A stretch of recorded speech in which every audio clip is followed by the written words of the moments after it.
Estamos de regreso en TN 23, información las 24 horas del día. Hay un tema que está definitivamente en el día a día de Guatemala. Existen muchos factores que van alrededor. Terror, inseguridad, desfalco económico. Son muchos factores que definitivamente afectan a Guatemala y están haciendo pues que muchas familias se enluten por lo que pasa alrededor. Estamos hablando de las extorsiones, los ataques armados precisamente a los pilotos, a los choferes y también a los usuarios. Durante los últimos días hemos estado presentando distintas notas, distintos reportes en donde se ahonda en este tema y es realmente la palabra es preocupante cómo ha ido evolucionando esto en Guatemala y se ha convertido realmente en el día a día.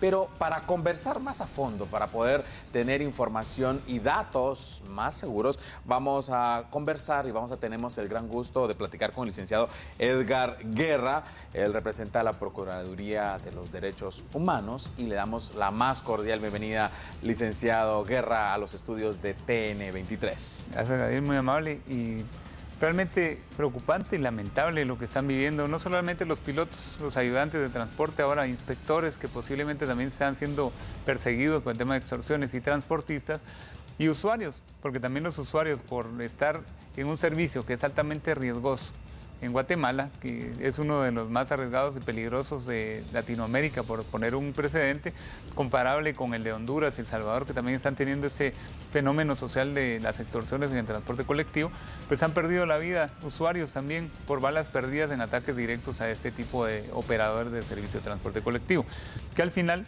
pagan con su vida varias personas, digamos, en este tipo de hechos violentos o criminales, en donde al día de hoy 36 pilotos de transporte urbano y exurbano han perdido la vida. 36. Y el año pasado fueron 50, es decir, ahí es donde vemos la estadística que está pues avanzando muy rápidamente y el último trimestre de cada año se perfila como el más violento, es decir, aquí es el llamado de atención a las autoridades para exigirle pues acciones contundentes o más contundentes, es decir, no quiere decir que no ha habido acciones, pero han resultado insuficientes para el fenómeno social y no la han podido controlar. Es decir, aquí el llamado es a la Policía Nacional Civil, del Ministerio de Gobernación y al Ministerio Público para que actúen de una manera mucho más creativa, mucho más eficiente o efectiva para controlar este tipo de flagelo social. Aquí la gente está perdiendo la vida y aparte de ello han quedado personas lesionadas y algunos en estado de discapacidad y todavía con las secuelas secundarias que son la falta de servicio de transporte, pagando más por servicios alternativos como son pick-ups que tampoco garantizan la seguridad, en hacinamiento, en mayor riesgo y pagando 5, 10 o hasta 15 quetzales. Bueno, todo esto viene a afectar completamente el bolsillo del guatemalteco, pero vamos, si quiere, licenciado Guerra, vamos tomando parte por parte. Vamos tomando primero cuál es la forma de operar de estos grupos delincuenciales que están de hecho muy bien organizados, tienen una estructura muy bien organizada y que están afectando completamente al guatemalteco. Pues, cabalmente inicia con la entrada de los teléfonos celulares en Guatemala, en donde esa es la herramienta básica para ellos de operar. A través de teléfonos celulares le entregan a los pilotos y ayudantes y el que no la recibe, no recibe el aparato o el chip, en algunos de los casos solamente le dan el chip. Entregan un chip y le dicen que media hora les van a llamar. Tienen que conseguirle un teléfono celular para conectarlo y luego ahí empieza el proceso de extorsión, a exigirles diversos, montos y ellos les ponen el nombre que se les antoje, digamos, el bono navideño, el bono de 14, la indemnización, cualquier tipo de nombre que es lo menos relevante o importante y luego empieza el proceso de extorsión. En algunos casos con llamadas abusivas, con palabras soeces, insultándolos y exigiéndoles diferentes montos. La otra ahí, dentro de esa estructura ahí, los que ellos llaman los gatilleros, son los sicarios, que también generalmente los ataques en un 80% han ocurrido en motocicleta y otros se hacen pasar por peatones o también por usuarios de transporte colectivo. Y la más lamentable que ha sido utilizando explosivos, que ha sido, al menos hubo 3 casos en este año 2016, similar a lo que ocurre en Honduras, que ahí llevan 30 ataques con explosivos, queman microbuses, autobuses, que es otra modalidad, pero siempre con el tema de las extorsiones. Y la otra, que se ha insistido mucho en el tema, que debe haber un proceso de investigación y de coordinación interinstitucional entre el Ministerio Público, el Ministerio de Gobernación y el organismo judicial para poder de una manera legal, en apego al debido proceso, pues en una lucha frontal en contra de ese tipo de flagelo social. Hablemos de un tema que llama bastante la atención. Cada vez usted decía que hay distinto tipo de nombres y de extorsiones. Hablemos que existe la extorsión que es por ley del día martes. Independiente de la extorsión del día martes, tienen no solamente a un grupo, sino tienen 1, 2 o 3 grupos a los cuales tienen que pagarle extorsión. Además de eso, podemos agregar que existen bonos dependiendo de la temporada, de lo que tienen que pagar normalmente, y también el bono navideño, el bono de verano, en fin. Hablemos de cantidades, hablemos de número.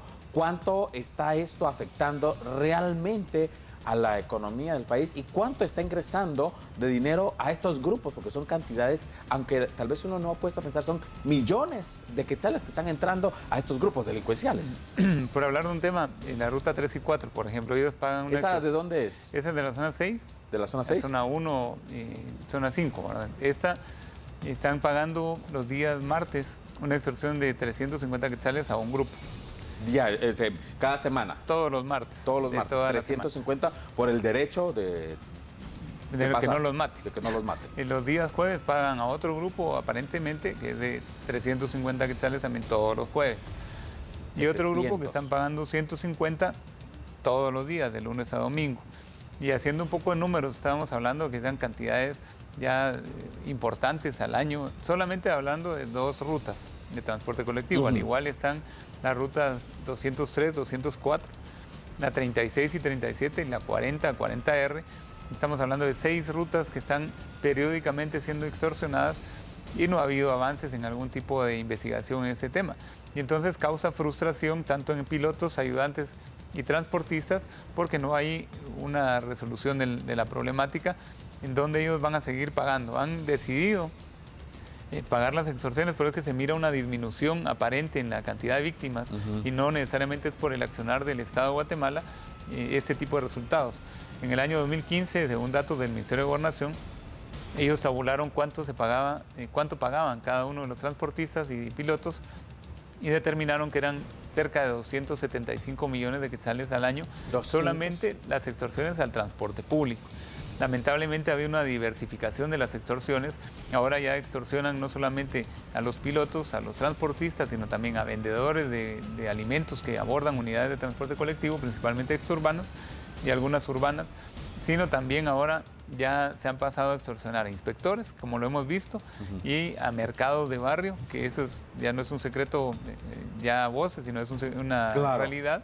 Y a colegios inclusive. O sea, el flagelo social denominado extorsiones ya ha crecido tanto como un cáncer que amerita una atención muy particular y especial, en donde las autoridades deben fortalecer el tema de investigación y persecución penal de este tipo de personas.